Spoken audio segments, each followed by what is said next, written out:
On tonight's edition of Newswatch 18, a group of ISU students chose volunteering over partying this spring break.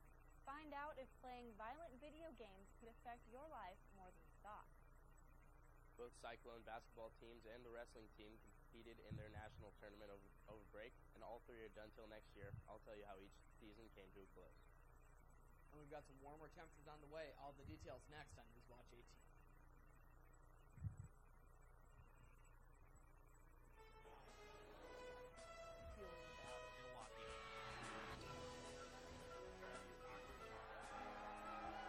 Newswatch 18 starts now.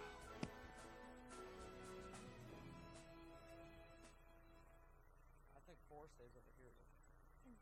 Good evening and welcome to the March 26th edition of Newswatch 18. I'm Adam Brower. And I'm Maria Lizignoli. I hope you all had a great spring break. Corey, is there any hope that this winter weather will be leaving Iowa soon? Yeah, we do have some warmer temperatures on the way, and we'll start off with weather headlines tonight.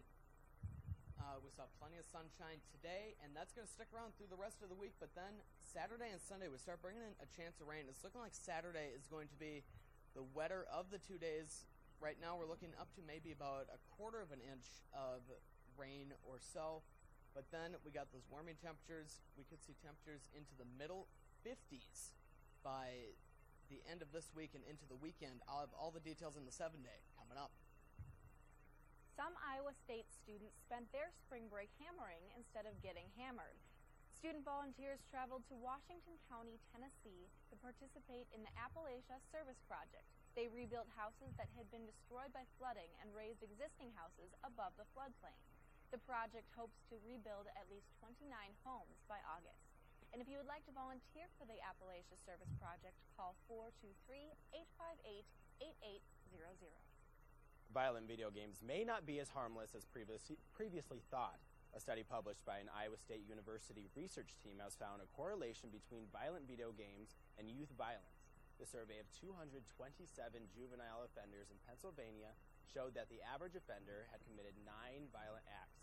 More violent offenders tended to have spent more time gaming than their nonviolent counterparts. The team notes that their study does not pinpoint violent video games as the only cause of youth violence. After an extensive day of hearings, many supporters of same-sex marriage continue to wait on the decision of the Supreme Court.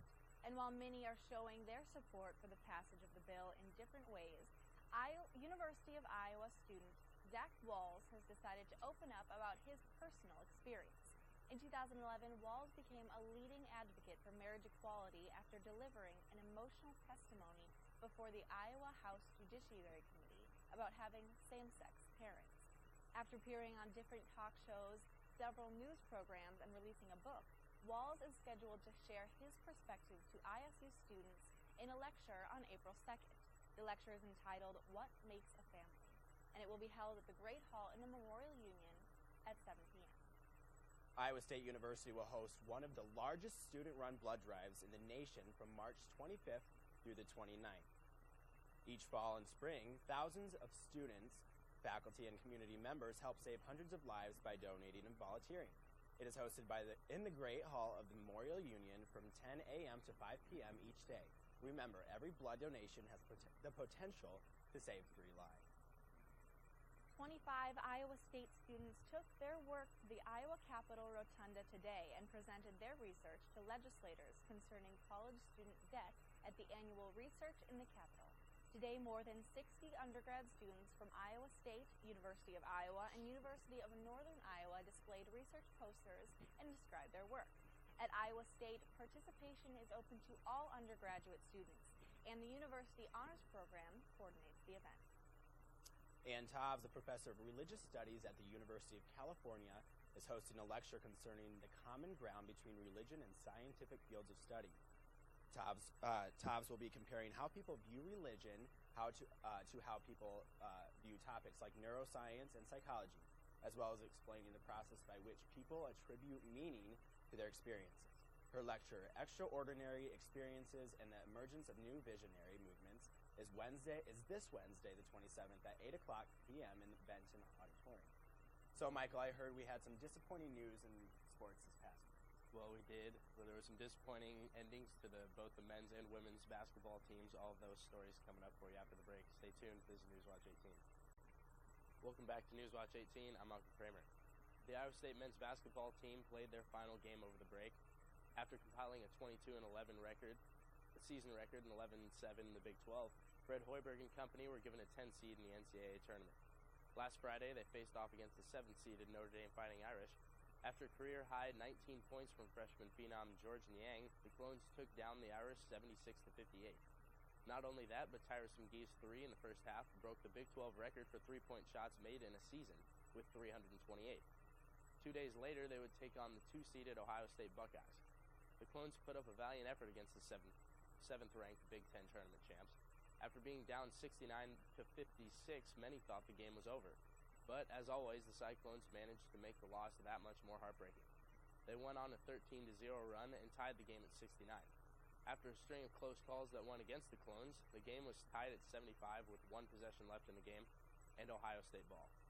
Buckeye team leader Aaron Kraft took the ball, dribbled the clock down to around 3 seconds before hoisting up a 3-point shot over Georges Niang that splashed through the net.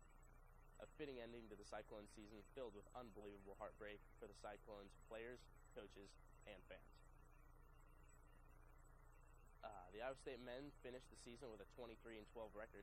The Clones will have to rebuild for next season after seniors Tyrus McGee, Will Clyburn, Corey Lucius, Chris Babb, and Anthony Booker all have played their last games as Cyclone. Newcomers Matt Thomas and Monte Morris will look to get the Iowa State back to the tournament next year. The Cyclones women's basketball team played their final game over break as well, with a 23-8 record and a second-place finish in the Big 12. The Iowa State women's team were given a 5 seed in the tournament. In the first round, they took on the 12th-seeded Gonzaga and won 72-60 on Gonzaga's home court, led by Chelsea Poppins' 19 points and 8 rebounds. 2 days later, they took on 4th-seeded Georgia.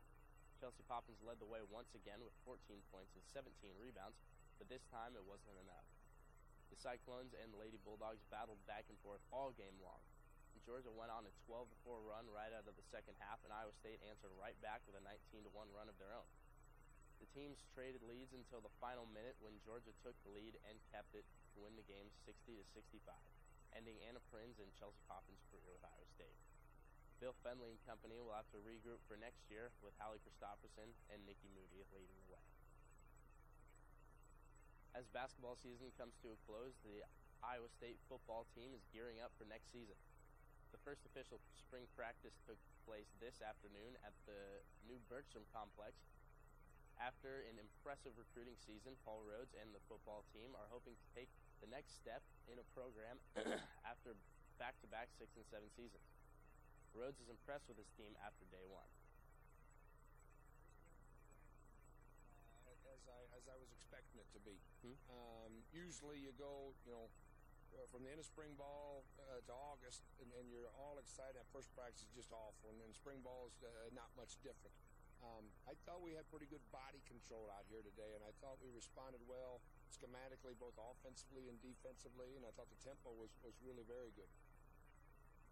The football team is holding spring practice for the next 3 weeks, leading up to the spring football game at Jack Trice Stadium during Visha Week. Today, the facility was rather busy with ISU NFL Pro Day taking up the morning hours. Cyclone stars A.J. Klein and Jake Knott looked to establish their spots in April's draft, while 2 others made noise with stellar performances. Josh Lenz ran an unofficial 4.35 40-yard dash, and Jake McDonough hit 37 reps in the bench press, both numbers that would have established them amongst the top 5 in their positions at last month's combine. The young Iowa State wrestling team didn't have any champions in this year's national tournament, but improved dramatically from last year's finish. The team finished in 11th place with 41.5 points. Boaz Beard, Kyvan Gadsden, Matt Gibson, Luke Gettle, Max Mayfield, Michael Marino, and Tanner Weatherman all made the tournament. Only 3 of those wrestlers placed, however. Matt Gibson finished 8th, and both Kyvan Gadsden and Michael Marino finished 6th place. And despite winning his first 2 matches and making the quarterfinals, Tanner Weatherman did not place. The somewhat disappointing finishes to the ISU wrestlers may not be what Cyclone wrestling fans are used to. However, they vastly improved from their last 2 national tournaments.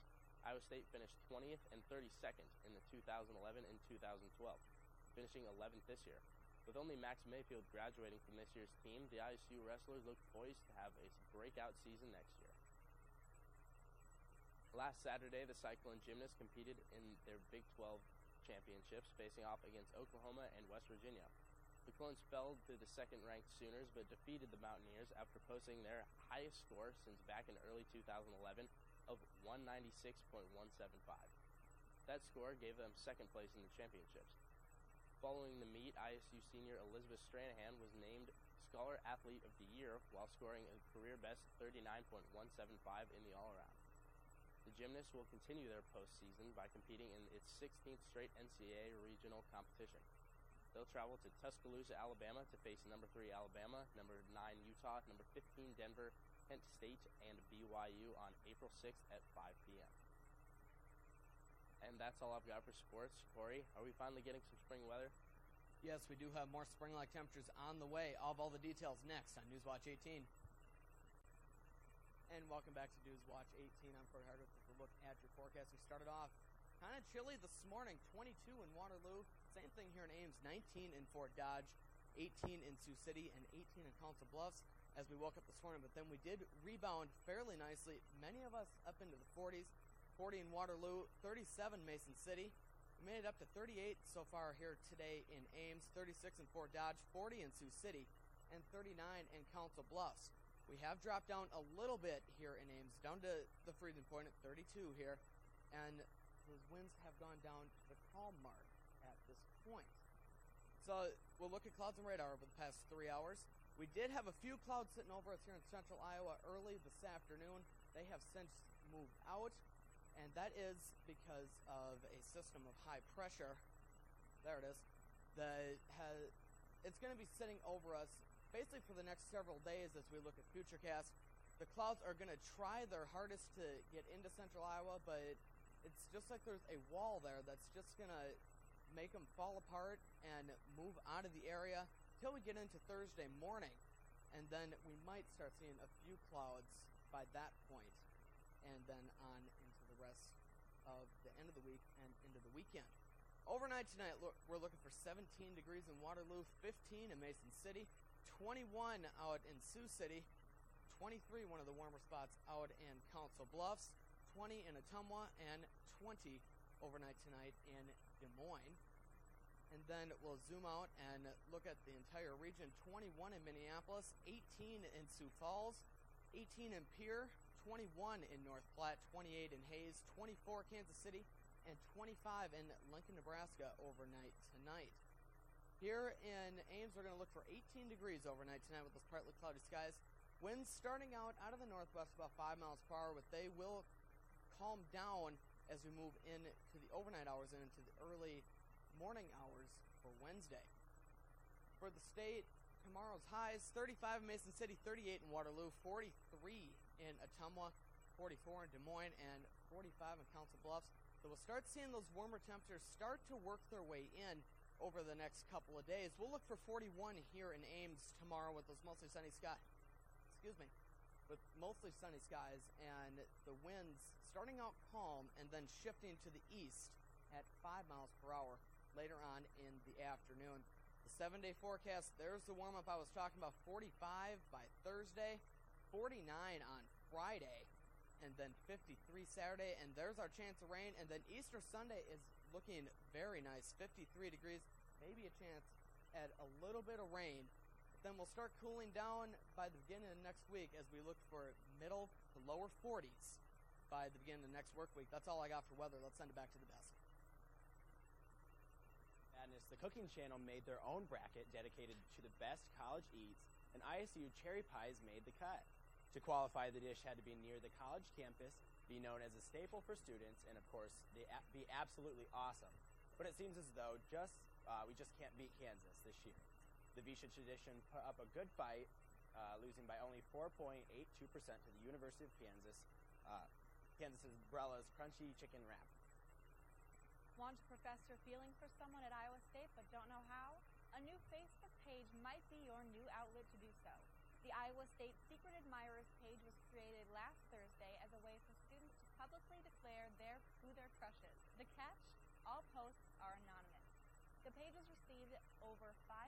likes and 800 submissions. Make sure to check out next Thursday's show for an exclusive interview with the creators of ISU's newest hit. Until then, crush on. And that's all we yeah. So, have you guys checked out that Secret Admirers page? I have not checked it out, but I've heard that there are some pretty good stories on there from some people. Yes, I just liked it, so I've checked it over. Yeah, a lot of my friends have been posted on it. So, you never know. So, and that's all we have for tonight's edition of Newswatch 18. Make sure to tune in next Thursday for more Cyclone news, weather, and sports. Have a great night, Ames.